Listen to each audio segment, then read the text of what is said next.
Okay, this question came in today, Monday the 16th, with respect to our rate problem. This was the first one with the cylindrical can.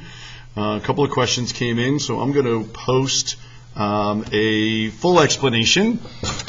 So the first part of the problem states, well, a cylindrical can of radius 10 millimeters is used to measure the rainfall in Stormville.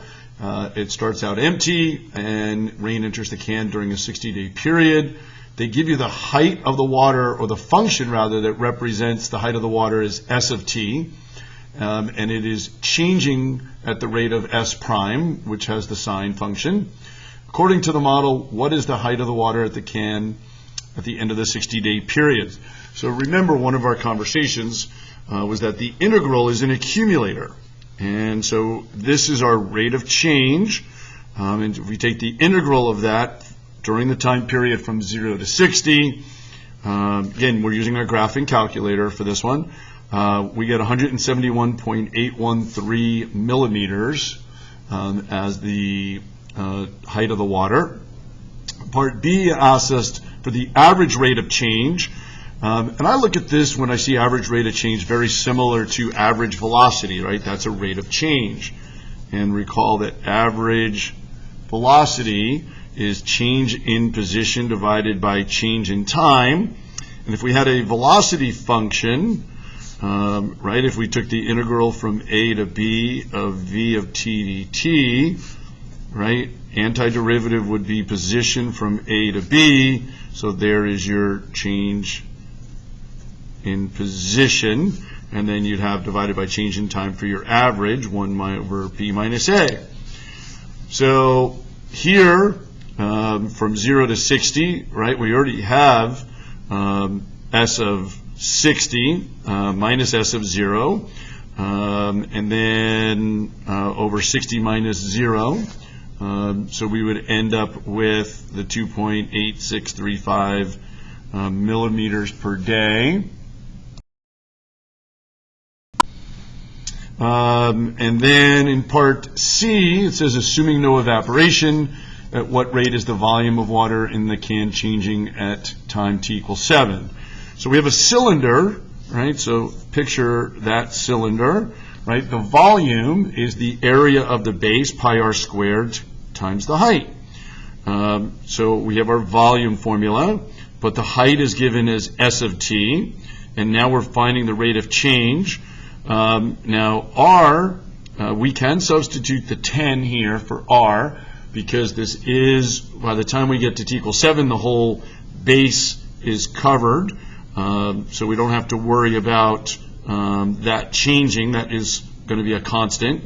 So we have now v prime of t would be 100 pi s prime of t, substituting 7 in. We get our 602.2118 cubic millimeters per day, and units matter here. They ask us for that. Now, part D can be a little confusing. They now give us another mountain that's accumulating rainfall, Monsoon Mountain, and they give us a function m that represents the height of the water in that can at any moment in time.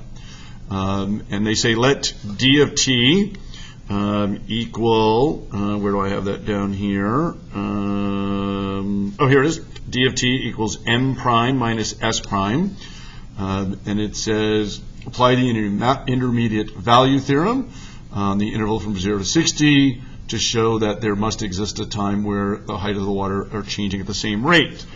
So what I did was say, I used my graphing calculator, and I'll pull that over here, right? And y equals, the y1 is m, that you can see given in part D, and then y2 is s prime. And so what I did was to find what is d of 0. So I found m prime of 0 using our graphing calculator. So if I go back to the home screen, I would do math, go down to numerical derivative, variables, y variables, function y1, comma x, comma 0, minus s prime of t. Well, S prime is already in y2, so variables, y variables, function number 2, y2 of 0, so that's m prime of 0 minus s prime of 0. And notice we get a negative value, rounded negative 0.675. Well, if I did the same thing at 60, so I'm going to go second, enter, and I'm just going to change the zeros to 60.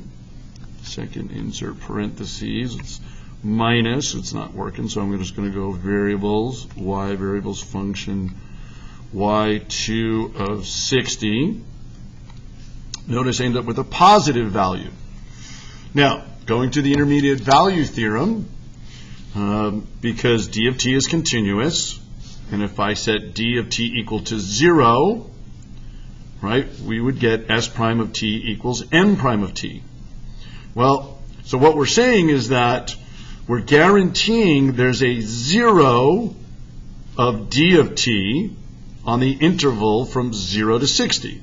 Well, the way we do that is by showing that at 0 and 60, our function values are opposite in sign, which is what we have here, right? D of 0 is negative, d of 60 is positive, and if the function is continuous, then in order to go from a negative to a positive function value, we have to pass through 0, and if d of t equals 0, using algebra, right, if we add s prime of t has to equal m prime of t, which states that the height of the water in the two cans are changing at the same rate.